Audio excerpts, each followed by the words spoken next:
So, hello students. So today is your lecture number 12 for accountancy. Okay. So start करते हैं. पिछले lecture में जैसे की देखा सीगा वो तो स्टार्ट करते हैं थोड़ा ठीक है और अच्छे वाले टॉपिक भी करूँगे आज. ओके कल वाला टॉपिक भी साਡਾ गुड ही ਸੀ. ਸੋ ਐਸੈਟਸ ਦੀ ਆਪਾਂ ਬੇਸਿਕਲੀ ਡੈਫੀਨੇਸ਼ਨ ਦੇਖੀ ਸੀ ਠੀਕ ਹੈ. ਸੋ ਐਸੈਟਸ ਕੀ ਹੁੰਦੇ ਹੈ ਕੁਝ ਵੀ ਚੀਜ਼ ਜੋ ਸਾਡੇ ਵਾਸਤੇ ਰਿਸੋਰਸ ਹੈ ਠੀਕ ਹੈ ਜਿਹਦੇ ਸਾਨੂੰ ਫਿਊਚਰ ਵਿੱਚ ਕੀ ਆਣੇ ਬੈਨੀਫਿਟਸ ਆਣੇ ਹੈ. ਓਕੇ ਤੀਸਰੀ ਚੀਜ਼ ਜਿਹਦੀ ਸਾਨੂੰ ਕੋਸਟ ठीक है. ओके एंड चौथी चीज़ जिते साडा क्या है कंट्रोल ठीक है.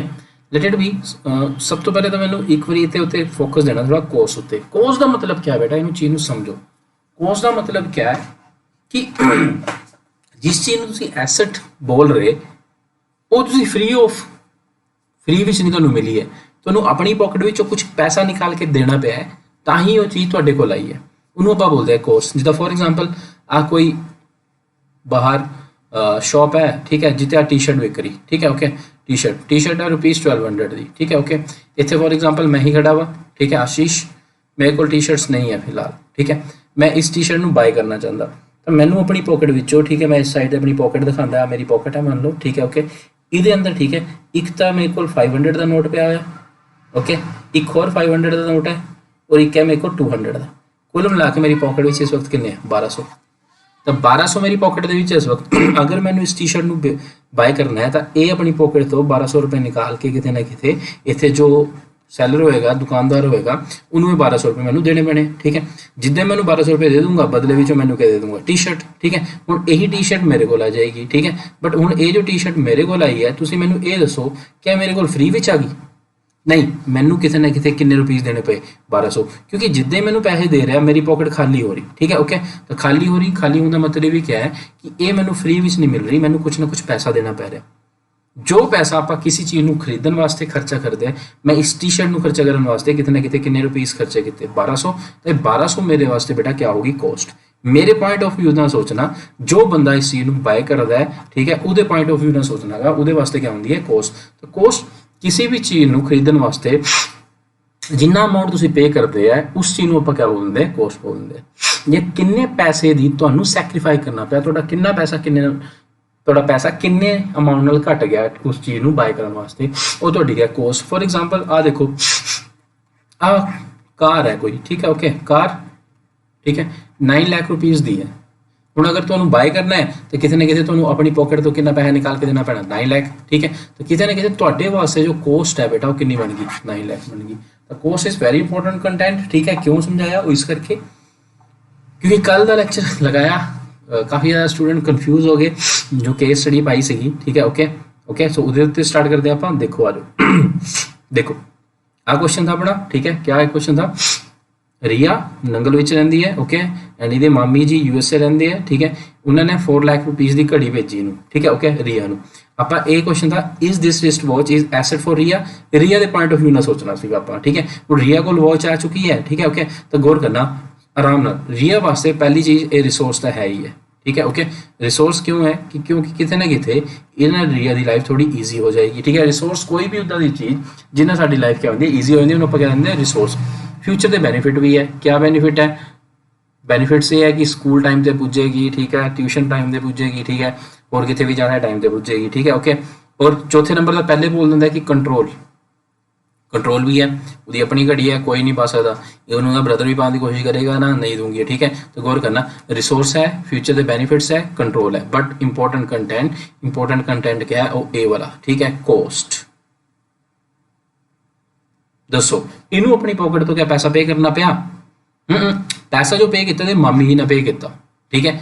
बट वॉच कौन यूज करे अगर दी रिया क्या रिया ने पैसा अपनी पॉकेट से पे किया नहीं. तो अकॉर्डिंगली किसी ना कितने इस वॉच का ठीक है रिया को कोई भी कॉस्ट ही नहीं पई. एंड तुहानू पता है कि अगर किसी चीज़ को अगर आपां एसेट बोलना है तो कितने ना कितने साड़ियाँ चार कंडीशंस पूरी होनी चाहिए resource future benefit cost and control.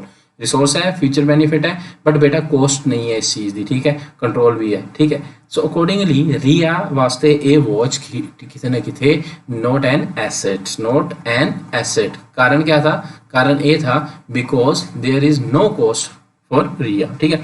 रिया ने कोई भी कॉस्ट बियर नहीं करनी पई इस करके ए वाली लिस्ट वॉच रिया वास्ते एसेट नहीं है ठीक है. ओके कुछ एक स्टूडेंट ने बोला कि भाजी इन्नी ही केस स्टडी आती है, इदा ही है, ठीक है। हाँ बिल्कुल इदा ही हल्की हल्की चीज़ आती है, बट वो ना बड़ा सारा एक पैराग्राफ बना देगा, वो सानू घुमाएगा फिराएगा, ठीक है, बट असली कंटेंट यही होएगा। अच्छा हम एक केस स्टडी है हल्की जी, इसका आंसर किमें करना आप अज ही सीख लेंगे तो ज़्यादा बेटर रहेगा, ठीक है ओके, क्योंकि तुहानू डेफिनेशन पूरी याद है। और दूसरी चीज़ क्या है, थ्योरी लिखना एक कला है, ओके। सब तो ईजी होंगी है थ्योरी। स्टूडेंट बोलते यार थ्योरी याद नहीं होंगी, बहुत लेंथी होंगी, कुछ नहीं होंगे यार, बट एक कला होंगी है थ्योरी को प्रेजेंट करने की, ठीक है। क्या कला होंगी है, आप उस कला को किमें शो करते हैं, ठीक है। सो मेरा क्वेश्चन है, एक क्वेश्चन है इज दिस रिस्ट वॉच, ठीक है ओके, एक मिनट रुकना। Is this wristwatch is asset for Ria? If yes, then how? If no, then how? ठीक है ओके। सो अकॉर्डिंगली एक क्वेश्चन था, इस क्वेश्चन को आप जिस वेले आंसर करोगे तो आप किस तरीके ना आंसर करोगे, ठीक है। आ देखते जरा, is this wristwatch is asset for Ria? सो गौर करना, जिस वेले तुसी आंसर करना है तो एग्जामिनर क्या किस चीज़ उत्ते फोकस करता है, ठीक है ओके, इस चीज़ पे फोकस करता है सब तो पहले, क्योंकि ये जो आंसर है यस और नो विच रहेगा। मान लो अगर तो एक नंबर विच आया फॉर 1 मार्क आ रहा है, अगर अगर पेपर विच, ठीक है, तो कोई इशूज़ नहीं है, 1 मार्क विच तुसी यस नो लिख के छड़ दो, मिल जाएगा 1 मार्क, ठीक है ओके। बट मेरे हिसाब से 1 मार्क विच भी थोड़ा लिखना चाहिए, बट यस नो भी लिख दूंगे तो कोई इशू। बट बाई चांस यही क्वेश्चन तो 5 मार्क्स वास्ते आ गया, आ जाएगा, ऐदा ही होंगे। यही क्वेश्चन 5 मार्क्स वास्ते आ गया, फिर तुम किमें आंसर करोगे, तो मान के चलता है क्वेश्चन 5 मार्क वास्ते है, तो अकॉर्डिंगली आप इस क्वेश्चन को किमें आंसर करोगे मैं तुम्हें सिखाता है, ठीक है। नैक्सट टाइम जब भी तुम कोई भी क्वेश्चन करना है, मैंने पता है बहुत वधिया तरीके नाल तुसी होमवर्क दे रहे, फीडबैक्स भी अच्छी आ रही, जिन्हें भी स्टूडेंट है इस वक्त ओके, बड़ा अच्छा लग रहा। इसी तरीके नाल अपने आप को कंसिस्टेंट रखना, इसी तरीके नाल काम करते चलना, जिन्नी चीज़ें मैं सिखा रहा ना बच्चे मैक्सीमम वो चीज़ें सीख रहे हैं, ठीक है। और मैनू भी खुद ਨੂੰ लग रहा है कि तुम सीखने के इच्छुक है, ठीक है। तो जो जो चीज़ें सिखाता चलूँगा उन्होंने चीज़ों को सीखते चलना, ओके, उन्हें चीज़ों को सीखते चलना गा, ओके। सो अकॉर्डिंगली आज मैं तुम्हें सिखाने लगा कि किमें 5 मार्क के, अगर ये 5 मार्क में क्वेश्चन आ जाए तो आप उन्होंने किमें आंसर करोगे, ठीक है। अकाउंट्स के आप किमें आंसर करते हैं,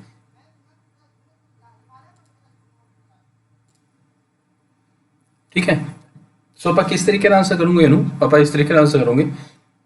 पहली चीज़ जो एग्जामिनर मंग रहा वो तुहाडे ते यस नो, तो सिंपली तुसीं क्या करना है, इस तरीके ना स्टार्ट कर देना, ठीक है, टीचर को शो कर देना, ठीक है। सो सीधे आंसर दे देना नो, ठीक है, no this wrist watch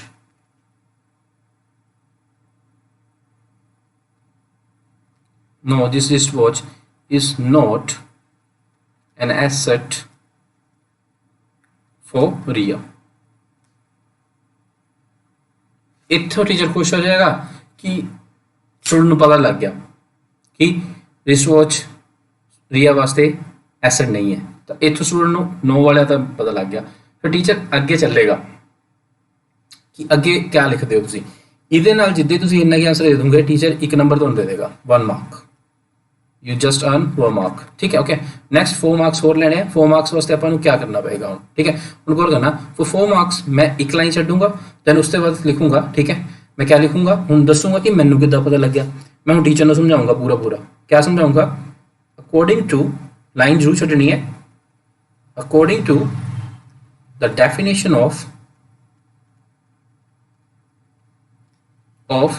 assets, ठीक है ओके, कोमा बताना, एसेट्स आर दी ठीक है okay, resources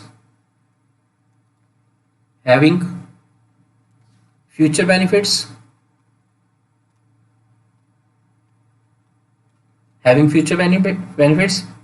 comma having cost and control of business organization,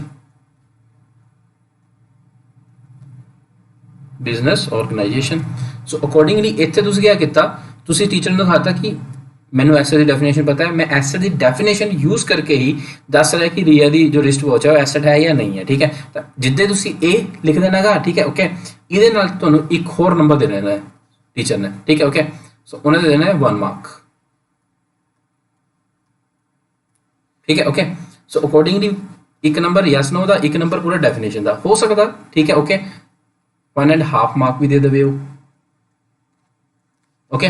then उसके बाद क्या करना गा, ये एसेट की डेफिनेशन देती, फिर उसके बाद इस एसे ਦੀ ਡੈਫੀਨੇਸ਼ਨ ਨੂੰ ਜੋ ਸਾਡਾ ਕੇਸ ਸਟੱਡੀ ਹੈ, ਸਾਡੀ ਕੇਸ ਸਟੱਡੀ ਹੈ, ਉਸ ਕੇਸ ਸਟੱਡੀ ਨਾਲ ਆਪਾਂ ਨੂੰ ਕੋਰਿਲੇਟ ਕਰਨਾ ਹੈ, जोड़ना है कि दसना है कि जो एसिड की कंडीशंस है या एसिड बनने वास्ते जो चीज़ें जरूरी है, करैक्टर जरूरी है, क्या वो रिया दी रिस्टवॉच विच है, ठीक है, उन्होंने अपन जोड़ना गा, ठीक है, ओके। तो जोड़ूंगे कितना जोड़ूंगे, एक लाइन छड़ के, ठीक है, उसके बाद लिखना स्टार्ट कर देना गा, ठीक है। एज पर द डेफिनेशन, ठीक है, Riya is having future benefits with watch, ठीक है। also this watch is, ठीक है, ओके, resource for रिया,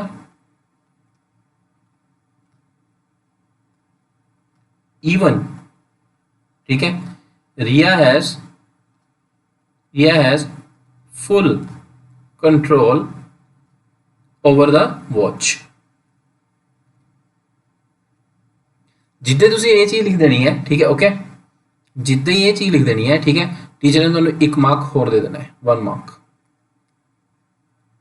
कुल मिला के 1 1 2 3.5 हो गए, रह गए तुहाडे क्या, रह गए तुहाडे, सॉरी यार, इहदे वास्ते टीचर तुहानू हाफ मार्क देगा, जिद्दे चीज लिख दूंगे, ठीक है, ओके, हाफ मार्क दे देगा तो वास्ते teacher. So 1 1.5 half 2 and 3 marks हो गए, ठीक है, okay. So as per definition Riya is having future benefit with watch, also this watch is resource for Riya, even Riya has full control over the watch. तो देसी English लिख रहा, कोई बहुत ज्यादा टेक्निकल नहीं जा रहा मैं, ठीक है, बिल्कुल ईजी करके तुसी भी ईजी रखना है, बट इस तरीके नाल, ठीक है, ओके। उस बाद मेजर जी लाइन है वो बेटा ए लाइन रहेगी, ठीक है, ओके। बट अगे लेना, बट एक मिनट रुकना बेटा, but this watch is gifted by Riya's relatives to Riya without any cost, without any cost, और आप लिख सकते हैं फ्री ऑफ कॉस्ट, ठीक है, which shows that Riya has not incurred मतलब करना, incurred any cost on watch, इन्हें कोई भी कॉस्ट का खर्चा नहीं करता है, ठीक है, okay. So the condition of cost is not there in wristwatch,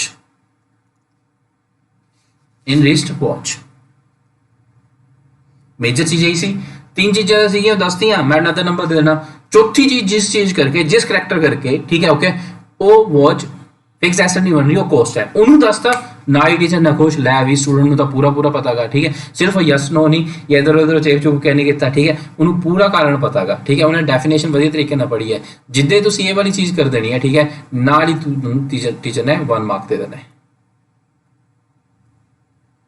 1 mark तुहानू होर दे देना, ठीक है। तो अकॉर्डिंगली 1 1.5, ठीक है, 2 3 4 मार्क्स तुसी अर्न कर ले। फाइनली तुहाडे कोल क्या रह गया हुण, 5वां, 1 नंबर हो रह गया, तो 5वें नंबर विच तुसी क्या करना है, इत्थे आपां कह देनी कंक्लूजन, इहदा लिखनी है conclusion.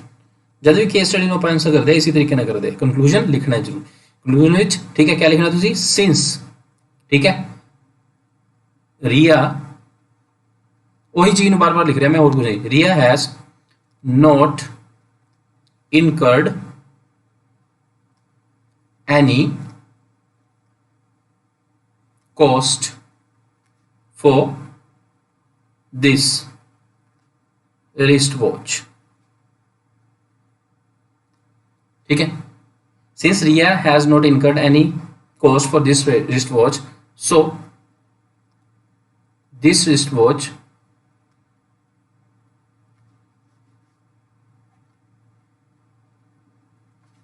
So this wristwatch is not an asset for Ria. ठीक है, as per definition of asset। बस बेटा जिद्दे तुसी ये चीज लिखती, ठीक है, ਤੁਹਾਨੂੰ फाइनली 1 मार्क और मिल जाएगा। ठीक है, कुल मिला के तुसी किते ना किते आउट ऑफ 5 मार्क ही क्या कर ले, अर्न कर ले। तो केस स्टडी ਨੂੰ इसी तरीके आंसर करते हैं। सो आंसर विच क्या है, ठीक है, ओके। सब तो पहले तुसी क्या किया, सिंपली पहले तो यस नो दसती नंबर 1 ते यस नो, दूसरे नंबर ते ठीक है तुसी क्या दसी डेफिनेशन, ठीक है, ओके। फिर तीसरे नंबर ते तुसी कोरिलेट कर रहे विद डेफिनेशन, डेफिनेशन की ये रिसोर्स है, बेनिफिट है, ये सब कुछ है, ओके।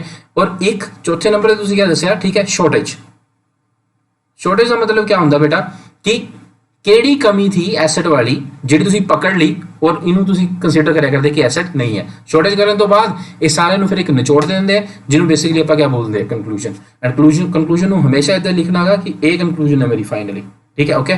तो कई बार क्या होता टीचर ये चीज़ पढ़ता गा और नीचे कंक्लूजन पढ़ लेंदा गा।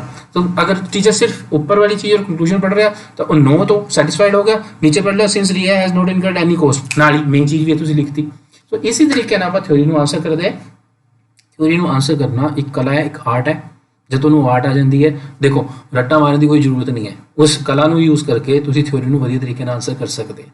जब इस तरीके आंसर करोगे 5 विचों 5 नंबर मिलेंगे, ठीक है। ना आप ज़्यादा लिखा ना ही आप घट लिखा, ठीक है, टोटली जिन्ना एनफ है उन्ना ही आप लिख रहे, ठीक है। तो इस तरीके आंसर करना है। नैक्सट पे आप जिमें कोई केस स्टडी होएगा देंगे आप इसी तरीके आंसर करा करेंगे, ठीक है। तो चलते हैं, ठीक है। इनू तुसी क्या करना है, सारे स्टूडेंट ने राइट डाउन कर लेना है, ठीक है, ओके। इस तरीके नाल, ठीक है, क्या क्या चीज़ की है, किन्ने मार्क्स होंगे, सब कुछ इस जगह पर कर लेना है, ठीक है।